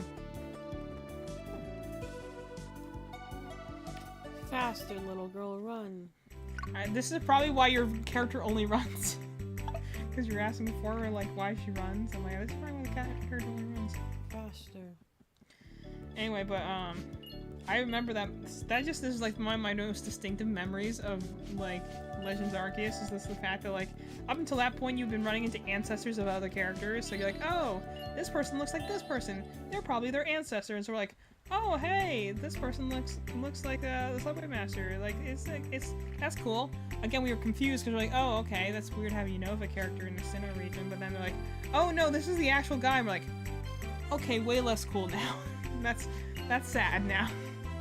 And gosh, I don't know how. Maybe it's just a Give hunch. him a little goatee, and we're like, oh. Maybe it's just. trauma. It might be the hunched posture The too. trauma goatee. Oh my god, there's 4 bears. It's the hunch posture too, and not to mention, Ingo's the one in the black anyway, and he normally looks grim. So the fact that they added that in addition to him being kind of like hunched over, and the fact that like, yeah, like you said, the little goatee and stuff like that, you're just like, this is the walking embodiment of depression. I don't know why, but just, we have so many screenshots of him on our Switch just being like, man, I feel sad just looking at this. He's just an old guy. And the funny thing is like, there he's... an inn for me to freaking sleep in? Is that like, he's not bothered by it at all. He's like doing the best of it, but this, the fact that he's just going on and everyone's just kind of treating him horribly, and you're just like, man, I wish you were any other place right now, dude. Not to mention the fact that like he is not like entirely cognizantly aware, but he misses, you know, his home, his Pokemon, his brother, you know. You're like, the vibes. not to mention like they chose like the one of two characters in all the Pokemon canon who like actively makes a paradox by this happening. Considering again the fact that he's one of a pair of twins, so like him being in a different time period before he was technically born, him and his brother were born, to like teach people how to train Pokemon is like, wow, that's one heck of a paradox. Like, there's just, and man, also the fact that like, funny thing, so I like, you know, if you go and look at like fan fiction sites and stuff like that, it's always interesting to see how things change as things change. So like, the Subway Masters are pretty well known in the, you know, Unova. They got a decent amount of stuff, but like, Unova was Gen 5, we're in Gen 9 now, so like, there wasn't a ton of stuff there. Like, it was 2 or 3 pages, maybe 4 pages on Archive Our Own. Once you got rid of all the blank shipping stuff, because some people have issues. Hey man, incest is gross. Twincest is the worst, and I don't know why it exists in so many different fandoms. I hate that it's like the second most popular pairing with Erika. Ugh. Yeah. Who's Erika? Oh. God, I'm so stupid. I thought you were talking about in Pokemon. No, I'm sorry, I did jump fast there for a moment. Oh, I see Olivia moved her anime in here. She has 2 volumes of Jujutsu Kaisen. That's funny because the way that the creator just magically shoved that whole anime essentially straight downhill. Eventually? Well, the main character he's not the main character, but the most powerful character and whatnot that everyone loves, like everyone's favorite, is he hates the character, so he keeps like killing him off and like bringing him back to make him worse. See, that's... And his favorite character is the villain. See, the one thing that I will have to say is, like... He's already killed off everyone who could defeat the villain. So let's talk for a moment about authorial intent here. As long as we're on that topic. So, I've always been a little bothered by it, because on one hand, I'm an author. And not necessarily published author, but I'm an author. And so, you know, like, I get it where you write a thing and you intend it to be looked at this certain way. I feel this way every time I play D&D and I go in with a certain story beat in mind, and somehow it goes wildly off the beaten track, or I put down clues and no one picks up on them. You know, like, you have a certain scene in your mind. I actually was just talking about Danny this the other day. How, like, you know, he was asking about, like, 2 creative writing classes, like, help with D&D. I'm like, with DMing. I'm like, actually, I think they hurt you in a way, because when you write creatively, you are the sole author. You have control of all the things. You have control of all the characters. Nothing happens without your say-so. In D&D, you are one of many authors. Every other player character is essentially an author as well, because they are contributing to the story as well. So, like, you know, you have no idea where the story's going to go. So I might plan something. I might have this big bit of lore. I might have this big story planned out. But ultimately, I know it's not going to happen to some extent, because I know that, you know, my players might go off the beaten path. They might not go somewhere. I might not get that cool scene I want, you know? I might have an amazing story, like, let's take, for instance, the D&D thing. I made the conductors. I really love them as characters. I've only really been able to use one of them because of, like, lore reasons, but I love them as characters. However, there are certain things I want to have, like, happen to them that I know probably will never happen, because I know the party probably will never put the conditions in place for that to happen. And, like, there's, like, one thing, like, for instance, like, there's a potential for both of them to die at different points within the storyline, when, like, I want to lead it up to the players and be like, okay, they live or they die, it's up to you guys. But on the other hand, I don't want to do that, because I don't want them to die, and I don't want my favorite characters to die, because then what am I going to do when my favorite characters are dead? You know? I don't think you are. It's like, if they hit you anywhere except for exactly to the front, you die. Well, you are holding your club in front of you, so. Purple ones, those must be really powerful. I just don't know where I can heal. You went to, like, every building?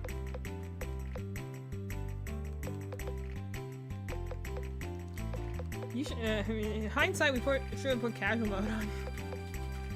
I'm just kidding. I don't think this. I just don't know Take where. that L. Yeah, I'm just gonna. My... So, like, anyway, to get what back to what I was saying, so I was telling, like, Danny, and I'm like, I actually think being a creative writer can sometimes hurt you when you're D&D planning, because you look at it like a creative writing story, you expect to be in control of all the variables, not realizing that, like, this story you have in mind, this story you have in your mind's eye, will not happen. The character, like, it might get close, but in general, the players will affect it in some way that you don't have full control over things. Now, granted, that's why I like DMing more than I like playing, I found, is I have way more control over the variables, and I know where things are supposed to go, even if things are strange and get, like, off the beam path. I mean, can you use that teleporting stone to go back to your house? I can't. I was just hoping to find something around here. Like, don't you have a teleporting stone in your house? Yes.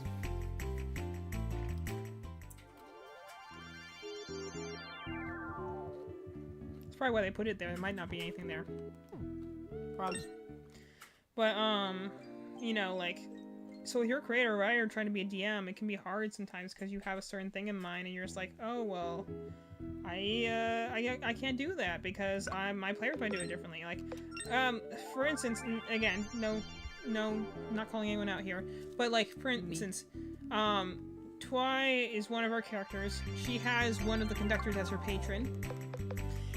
And there's been a bit of push and pull on that because, like, you know, she has, like, a certain thing, and we talk and discuss things, because obviously player DM thing is important, but, like, there'll be, like, she has a certain, like, perspective of what she wants from this character, and there's a certain perspective where I'm like, this is the character I made, and I don't really want to change them, so I'm kind of in this impasse sometimes and being like, hey, like, you know, Oh, I can't talk to him because I don't know right now. wow, that spit has a lot of reach.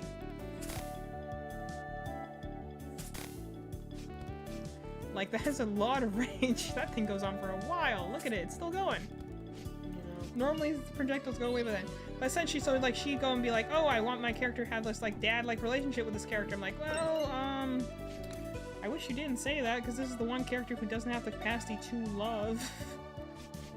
So, I hope it, like, which, you know, is where you find the gray area after that. Be like, oh, well, he can't give that, but maybe just change how you look at it. Maybe instead of, like, I want this, like, loving relationship, be like, oh, I just want him to be proud of me. I'm like, well, Maybe go to therapy so you don't have daddy issues, yo. Well, there is that too, but I'm like, maybe... She has an in-game therapist, which is why it's funny. That's the only reason I say, like, not towards Christian or towards Twy, the character. Be like, hey, girl, you have an in-game therapist. I have an in-game therapist. Go there. I should have a role for that sometimes. Like, roll for therapy. See how much trauma you dealt with today. Yeah, I was like, girl, go get some help from your therapist. I should do that at some point. Anyway, but, point being that, like, I have a certain idea for, like, what this character can and cannot do, but I have to take in consideration that this character's story is being told with another character, so I have to keep that in mind. So, back to the thing authorial intent. So, our idea is that you go in, you have a certain thing in mind, you have a certain character in mind, you have a certain story in mind, you as the author have the power to do this. However, this is also where, like, you get into the weird areas like with J.K. Rowling or with fandoms where, like, the fandoms interpret it a certain way. And that interpretation is wholly theirs. So you can't take that away, and also, sometimes you write a thing and it's not interpreted in the way you intended it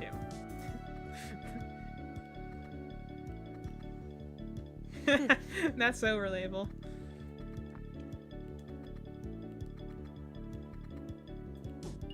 Oh, wow, that's awesome. Like, I like to fish, but my arms are too short. What a problem to have, man. So, like, I think that's interesting to think about. Like, I think that there is, like, you know, to be said something about the fact that, like, you know, you might go in with a certain idea for your characters, but you also have to, like, when you put it out there, you also accept some loss of control in the fact that sometimes, now granted, you don't have to, like, there's a fine line with this. We're not talking about, like, people go and ship two characters together a lot, and then you decide to change your whole plotline to make these characters a couple, like they did in RWBY. No, don't do that. If you had a certain plan in mind, hold to your guns. But at the same time, don't be, like, if you can, like, if there's, like, for instance, something that's in a gray area, and you haven't made a decision about, which is something I do in D&D all the time, actually. I leave a lot of things in the gray area, and then I'll wait until, like, you know, I very rarely, the reason Malin, it drives Malin crazy, granted, but the reason I very rarely get straight answers is because then, like, until I officially, like, know I want to move a piece on and off their table, I keep it in a gray area so that I can go and be like, you know, well, maybe. It could be. Who knows? This person could come back later and stuff like that. So, like, when you're talking about your manga and stuff like that, I think though, you have to be aware of, like, when you have an audience. Like, if you have, and also, some people do that for, like, clout chasing sort of thing, where you're like, I'm doing this because it makes a rise out of people.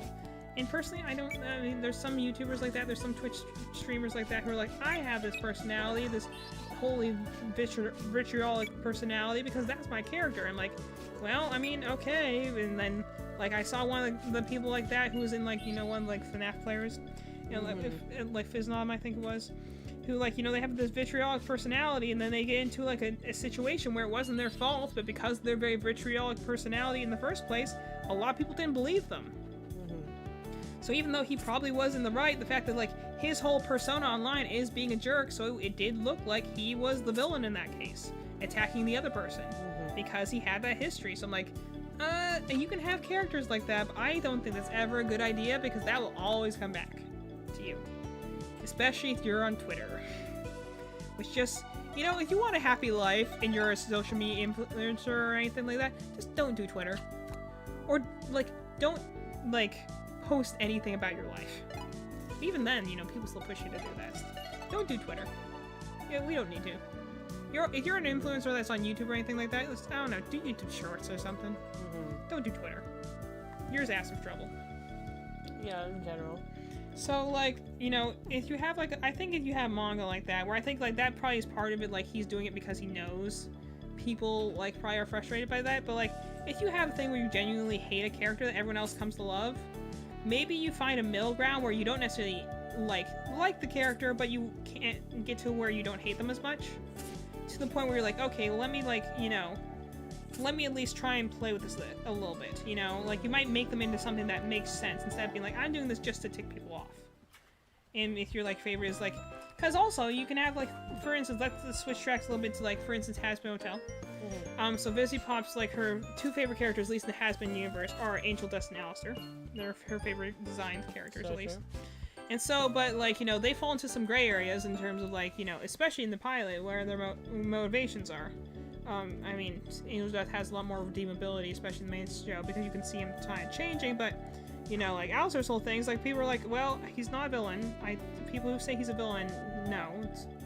Villain, at least, like, he's sometimes antagonistic, but, like, he's not even really an antagonist, because he very rarely goes against the protagonist. That's the whole point. The protagonist and antagonist aren't necessarily, hero and villain, they're just essentially, like, magnets pushing in different directions. Protagonist is going one way, the antagonist is pushing against them. And so that's why, like, Alistair's not really an antagonist, because our protagonist, Charlie, has a certain goal in mind, and he rarely gets in the way of that, so he's not really an antagonist. He's antagonistic, he does like to mess around with people, and he is a pain in the butt half the time, but, like, he's not doing anything to explicitly cause, like, the protagonist to backstep. In fact, he does a lot more to help her. That doesn't mean he's necessarily a good guy, and that doesn't necessarily mean he can't do villainous things. And it doesn't mean that this isn't an evil character. This might just be a lawful evil character. But, you know, which I think is probably where I would put him right now, is be lawful evil.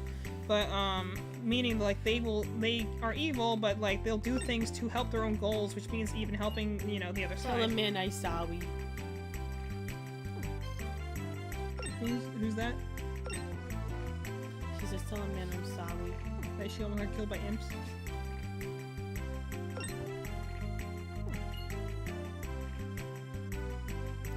But, so, like, but that's a case of, like, you know, I have a character who's, like, you know, people, the reason I bring up Alistair is just because people interpret him every which way. People see redeemable aspects to him, people see him as a straight-up Joker character, like a force of nature evil villain. And I think the true, like, interpretation of character, if you want to say that, is somewhere in the middle. He's not in the redeemable category right now, but he's also not a villain. Like, he's clearly part of our main cast and our main quote-unquote hero, someone we're rooting for. That doesn't mean he's not going to be trouble. Doesn't mean he's not going to cause trouble, but he's generally going to be someone who's not. He's not going to be someone who's going to, like, people are like wondering, like, is he going to straight up, like, you know, like seriously betray Charlie at some point? Is he going to do something to hurt her at some point? Probably not. If he's going to do anything, because he's not stupid. He's gone along this far from being smart, and you know, picking the battles he can win, but not ticking off the people that he knows he can't. Which she's definitely in that category. It's not a question. She probably could smush him like a bug if she really wanted to, but she also has no interest to do so, because that's the whole point. He's playing the long game of she sees him as a friend, which, you know, is insidious in its own way, but that's also the more reasonable thing. The people who think, like, I also go for the people who think that Lilith's going to be straight up evil. I don't think she will be either. I mean, I think that that's a boring thing to do with this character. Like, she's probably going to be, like, complicated motivations, but you don't have a lot to judge off of at this point. So, like, but, like, people who are going and being like, hey, I interpret this character as going to be straight up evil and I don't want anything less than that, and I'm not going to like the character otherwise. I'm like, well, yeah, read the room, you know? But also to some extent, like, you know, what the... I appreciate also creators who, like, I understand my fandom's, like, things, and so, like, Fizzypop, for instance, like, you know, has made the statement, like, for instance, we know that Alistair's ace. It's not confirmed that he's Arrow Ace for sure, certain, but you know he's ace. But, like, she's also like, hey, if you want shipping with people, I get it. It's a good-looking character. Go crazy, you know? I win. I closed my first real hole. The first one was fake. That's what she said. Let's go. Good score, can use energy. Oh, oh, cool. You material or something. Yeah, this one. What is this? You get a power up of some sort. Amazing, Have you right? Try to keep your score low. Also, something like when you play by yourself. What did I get? Oh, he just healed me? That was lame. So you should have done that a while ago. I like how you're, like, just exploring the game. You're like, oh, yeah, golf. Yeah, I forgot this was a golf game, so I was just having a good time. Yeah. So that's how you heal. You golf. This isn't but like... whenever you're on the tee of a hole you already play, you can play it again. With a band, press A. If you are not you to take a shot in your life. Press and hold while you choose the ball. Essentially, I can't get behind, like, the biggest thing is I'm like, I get, you know, I think that when you create work, there's a certain level of protectiveness, and that's fine. But I also think they're like, you know, your readers, your audience, whatever, your fans, they're the people who are getting you there because they're buying your stuff and they're supporting you. It's literally, like, the reason that Hazbin Hotel was so, like, good on its launch is that its fandom has been following it for 4 years. And, you know, she's been making a lot of efforts, you know, to keep that fandom attentive and paying attention. And being like, okay, we're ready and waiting for this, you know? So, like, that's why it was such a good launch. So I'm like, on some level, you should pay attention to your fandom. But on the other hand, I'm like, you shouldn't do things that deliberately, like, noise them. That's why, and also, I don't like when you retroactively change things, too. Let me just throw that into the conversation, too, when you're just like,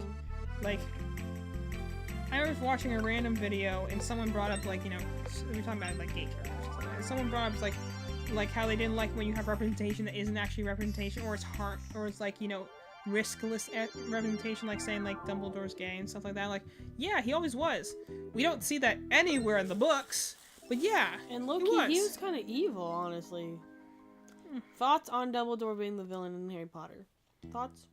I don't think he's I think it's one of those things that, like, he's not a villain, but he's not a good man. Oh yes, I definitely see he's not a good man. I don't think he's a villain because, again, because he and Tom Riddle weren't. Oh no, it was Grindelwald. He and Grindelwald were supposed to be romantically involved, and Grindelwald was like the super villain before Voldemort. Yeah. Also, the fact that only came up, like, afterwards. Again, my point being is that, like, oh, this is a character who's gay, but we're only going to say that after the book series and the movies were already done and super successful. Yay! And then I'm gonna say that, and then I'm gonna make I'm going to sell merch that actually actively harms transgender people. Yeah. Like, so then do you want the faith of the, you know, gay community or not, yo? It's complicated, isn't it? Nothing can ever try fighting these bats again. Melon's going in for the bats. She's coming back stronger than before. What's that green glow we have right there? I think that's What new ability did you get? Because it said you had a new ability from your doing your thing. Just healed me. Oh, that's it? I wasn't sure if there was a menu that'd be like, oh, you get the super swing now. No, I'm trying to get enough money to buy a upgrade. Yep, that's honestly all that I ever see in, like, you know, Legend of Zelda is, like, how fast can you get the heart containers? Yeah, I was like, I don't know what I do next. It was like, yay, go to a new place. And I went to a new place. And Yeah, I was like, in hindsight, we really should have clicked the casual I one. can. I'm probably just about to do it right now, so I know what I'm freaking doing. Because they're like, this will tell you where you're supposed to go next. I will say, as the game is designed, I'm like, just whatever. Somebody probably could really enjoy it. I just don't personally. I think that, you know what I think it is? I think people who are fans of the early Legend of Zelda games would really like this. I'm like, this is boring. Because this looks like the early Legend of Zelda games. Again, I've never played a Zelda game, but this looks a lot like it. Like the Link's Awakening, the first two Legends of Zelda is like a top-down experience. And for me personally, I don't necessarily enjoy those games. I feel like they're great. I ran into the lava again. I feel like they're great. Why are the rocks not on the other side of that? No, literally. That's such a hazard. I just freaking healed too. It's so annoying. And then you're just like, stop it, and you just keep whacking all the guys. I'm trying to get some honeybee. This very much reads Legend of Zelda's vibes, though. Mm. That's for sure. But, like, essentially, like... What else can we just say about, like, you know... as long as... brief diversion to Harry Potter, but just, like... I like how, like, the fandoms has acknowledged that, like, Fantastic Beasts as a series... Like, the first movie is a standalone, and the next three are just the Dumbledore Chronicles, They because... are. I'm like, why did We they call them Fantastic Beasts, but we're not even... Oh. We don't even have... Oh, the Joy-Con's not working. I'm losing her. I'm Are they losing doing her. that dumb thing where they aren't connecting again? Yeah, I pulled them too far away from the screen. No, it's not even that. Like, I've been able to sit, like, 5 feet in front of, like... We're, like, 5 feet in front... I've been, like, 5 inches in front of it before, and it'll be like, I can't find the controller. I'm like, how? Bro, please. It's so right in front of you. I'm just going to town on this snake, though, Malin. Let me tell you. It's looking good. Let me see. Look at the snake right now. Nice. I'm just going to town on the snake. You're gonna have a long snake. I'm just gonna do this entire ball. Okay. That's what I wanted, so. I'm not gonna do it necessarily all the time, but it'll just be something I'll be like whenever I'm tired of work. I'm working with really tiny yarn right now, so I went back to this, be like, oh yes, plush yarn, where the stitches are so much easier to see. Yeah, and also this has more like stretch to it. Like the other yarn is like, nope, this is as stiff as it gets, and it's not getting any less. You're like, all right, so you can see the stitches a lot easier, but it's also like tinier and a lot like, you know, just stiffer. Like I'm making one that's a circle right now, and the other one would like flop over. This one's like, nope, it's like a bowl. It is stiff yarn, but it's gonna be good when it's done because it's gonna be like a very firm figure. But like, you know, right now it's just like, wow, this is stiff yarn. But anyway, so I was like talking about like Fantastic Beasts. I loved as a series. Like I was hoping for more because the first, and this is why because the only one that J.K. Rowling didn't personally oversee was the first one. Mm-hmm. Every other one she has, and she's a novelist, not a screenwriter. And as I was talking to somebody, because I'm in an online classes, I've said that before, but I was talking about someone who's going, and this is someone who, I mean, and also hats off to this person. Like, they were like an engineer of some sort beforehand, and now they're going to be like trying to be a creative writer, like a screenwriter. I'm like, man, what a career change there. So, and hats off to you. Mm-hmm. Probably one of those things like, you know, you're a hobbyist and you decide you want to go full time. Is there a way I can look at the map? You have a map? Oh, there's a map.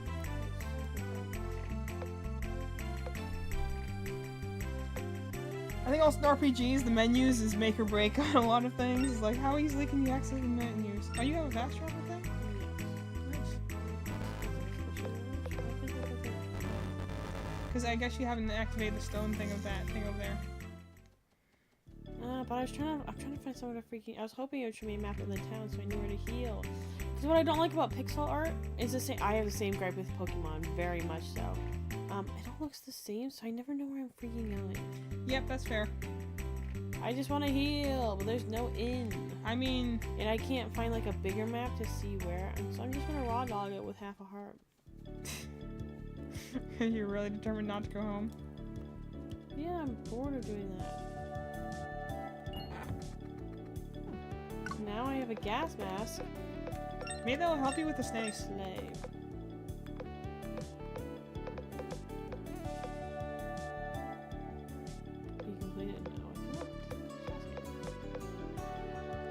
Is that under like material, maybe? Ah, who cares? Anyway, so like the whole thing is that the original Fantastic Beasts movie I really loved. Because one I loved, they had the most amount of creatures in that one. It did feel like a Fantastic Beasts movie. Like, it's creature zoology. And it hasn't... And also, it had, like, the first ever good human character we've ever seen in the Harry Potter universe. And this is actually something that I'm going to bring up later when we get to, like... I keep mentioning we're going to talk about things when we get to playing Detroit and become human, because I just can see so many parallels with that, because that's one of my... That's one of my special interests. We might as well do what we normally do and just say it now and then repeat it 1,000 times. Yeah, special interest is the best. I think Evie and I have the same conversation every 3 days. I hope that doesn't bother you. We do it every time. I was gonna say, when we always do it. I'm like, as long as that doesn't bother you. You know that's my way of showing my affection towards you. Well, I'm participating in the conversation. If I had a problem with it, I wouldn't say Evie and I would say Evie talks at me the same way. Because we, as a unit. We as a unit. Do the same conversation. We in the plural Yeah. tense. We as two girls. Two broke girls. Where the freaking heck am I supposed to be freaking going? Okay, is there no way to change like the options to change your difficulty? I did, I changed it. But And it's still not showing you where to go? No, I just... That's what you get a lot of times with shooter games. It's hole 8. Oh, where's hole 2? I'm following my compass. It says go down diagonally. I'm going down diagonally. It might be, well, it might be close to where hole 1 was. Where's hole 1? Well, that's probably where hole 2 is. Where's the edge of this one? I'm just gonna keep going. Hole 7? Yeah, I think you're gonna have to go to the first island. Candies. But anyway, so like, What the heck? it's always What the snakes. the heck? It's always the snakes. Oh my god. I just like how you're always waking up and be like, man, I feel like something might have bad happened to me. Why can't I heal on this freaking island? That's, yeah. I feel that you should have definitely, like, I feel like every time you use, like, those portal rocks, it should heal you or something. Like a quick save option like that. So anyway, so the thing I was going to is that something that I actually also noticed in Detroit Become Human was the fact that, like, and this is something I would say as, again, purely as someone who's only watched the game, who's not played it, so I need to go and play it myself. But something I thought was interesting is the fact that, like, so we're having this whole android versus human war, right? And the thing is that I think is interesting is, like, despite the fact that, like, that's why I think that, like, some people are like, oh, it's like, there's, like, some civil rights allegories going on here. I'm like, I don't think that's the true, like, aim of what this game's going for. I think they truly, that's why I'm saying, like, some people would place, like, for instance, Marcus is kind of like the main character, he's the one in the box. Like, no, it's like, it's really Connor, because the whole point of this game is not about, like, androids versus humans. It's about the question of empathy. And at what point does something become human and less than human? Yeah. And it's doing exactly the same thing that they do in Blade Runner, aka Android's Dream of Electric Sheep. It's easier to say Blade Runner because the original book's title is just long. But it's easier to say Blade Runner. That's why they changed it for the movie, because who was going to go to a movie called Do Android's Dream of Electric Sheep? Even if the name does thematically make a lot of sense for the story, it's very long. So the point is that, like, that humanity has gone to such a low point that, like, and androids have gone so advanced that the only way that they're able to tell the two apart is by an empathy test. But that's just it. It's like a standardized test. It's not true empathy. And that's why some smart androids are able to beat it, or like in the case of our main protagonist, who they're, by the end of the thing, we say he's human. We say that he's the one who's been hunting down these androids who've gone rogue. That's what I'm saying. Like, Stage Road Become Human's pulling a lot from that book for sure.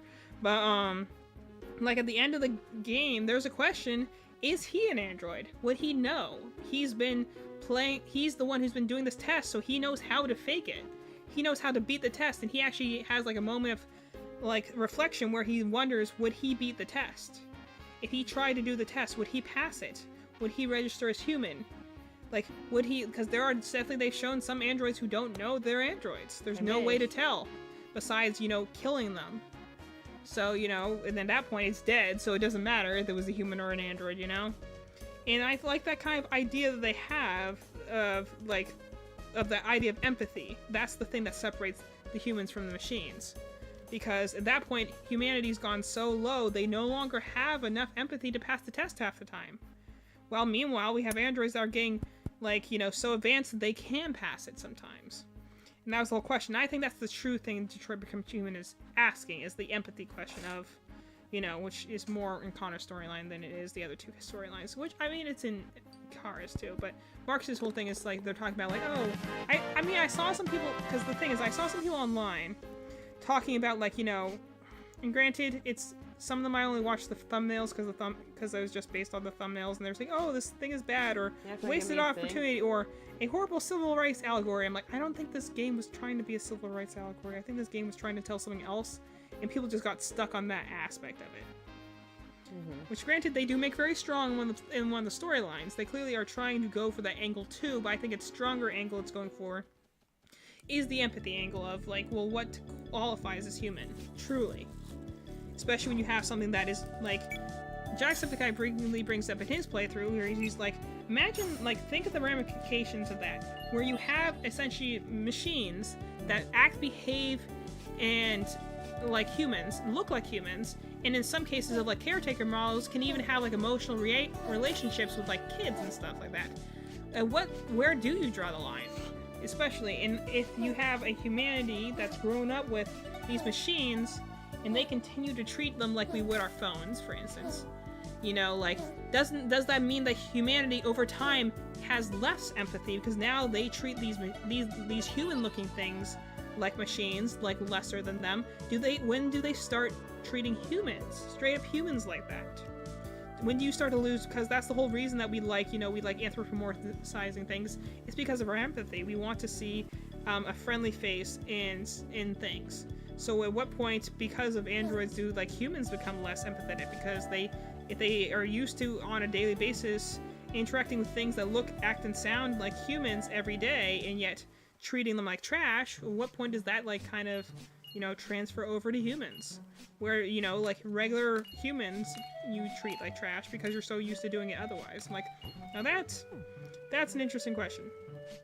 Anyway, divergent topic.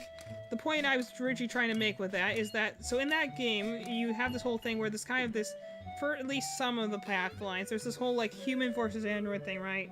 But what I think is interesting is that they have this whole idea of, like, oh, these two species are against each other, and I almost kind of wish, and they kind of do, and this is where I think the whole, like, twist with you-know-who should have been different, but they need to have, is that the whole idea of this humans versus android thing would work a lot better if there were more human character relationships with the androids. There's really only one major one out of the 3 stories. So I think that the other 2 stories would have been stronger if they had meaningful relationships with humans. Because, you know, like, one of them starts with it, but then you don't see anything for the rest of the game, pretty much. With the exception of, like, 1 or 2 instances. And, again, Karis is kind of a special case, because she does, but she has equally as many bad experiences with humans, you know? So, like, I think an actual, like, that's why I also think most people gravitate to her Chrono story so much, is it's the only one that is a human android relationship, so it's the only one that's kind of a one-on-one where you actually can see both of them kind of come at it. And that, to get back to the original Divergent topic that I was on for this, Fantastic Beasts. First movie I thought was so good because it was the first time ever we've actually seen a decent Muggle, you know? Or Nomad, as they call them in America. But when we have Jake Kowalski, who's essentially Newt's good friend there, and by the way, Newt's definitely an autistic man. Like, let's be honest here. He's like. You see everyone as autistic. I see everyone as gay. No, I mean, like, before I. The actor.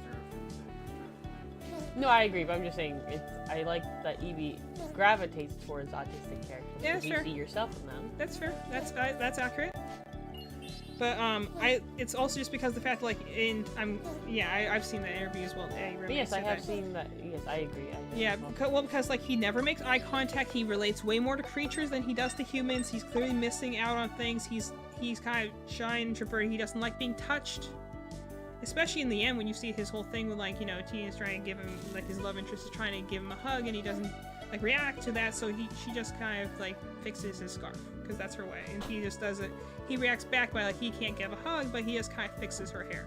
You know, it's his way of showing, I accept your affection, even though I'm not, like, physically, like, wanting it, but I'm trying to show you I care. Like, he's a very, like, so, like, if they had kept him as the lead, if they had kept him as the main focus, because he wasn't a Harry Potter type of thing. He's not chosen one. He's not a particularly skilled wizard. He's very knowledgeable about creatures, and because of his menagerie of creatures that he can use, that does give him a unique skill set that you can do a lot of things with. And also, the thing I thought was his most powerful thing of all, he had his best friend was Muggle. He met Jacob, who he just kind of accepted him, and they just kind of became friends, kind of along the way, because, and Jacob's also, he was just a really cool guy, I thought, in the movie. He's just a regular dude who's just like, I'm so on my depth here, but everything is so cool. Like, if you were a regular person who discovered the world of magic by accident, I think my reaction would be the same, where like, oh my gosh, this is so cool. All of this is amazing. This is the best, but he doesn't kind of go into it, and I just like the fact that and man, the ending where he's just like, I even know why he kept me around. Why did you keep me around? It was just some dumb reason. He didn't even have a reason behind it, and he's like, I don't know, because I thought you were cool. And he's like, oh, all right, now I'm gonna cry. I was like, I will always think it's great also when a man can cry. Especially when it's not his was just oh, all right. Just love that. And so that's why I also Newt, was the fact that he had his closest friend was a Muggle who for the first time we actually got to see them in a not evil perspective, because otherwise what do you see of Muggles in the Harry Potter series? You see Hermione's parents are pretty much non-existent, and you see Harry Potter's family who are all horrible human beings. And Freya's now licking my feet. What's up, Freya? Freya, girl. Don't even try and jump that, because you will definitely not make it with that cone. You can try. I hope she doesn't. She's gonna get stuck. I don't want her getting hurt anymore than she already is. Go over. Do you want to see a funny meme now? Sure. Meme time. No, you can't get up. You can't get up here. You can try, girl, but you're not gonna make it. You can't get up here. Stay down. Stay down. Stay down.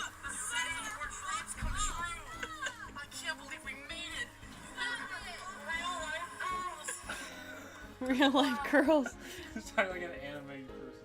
Wow, real life girls. Anyways, Los Angeles, we made it. this has been enough for me personally. This has been fun, but I have to pee.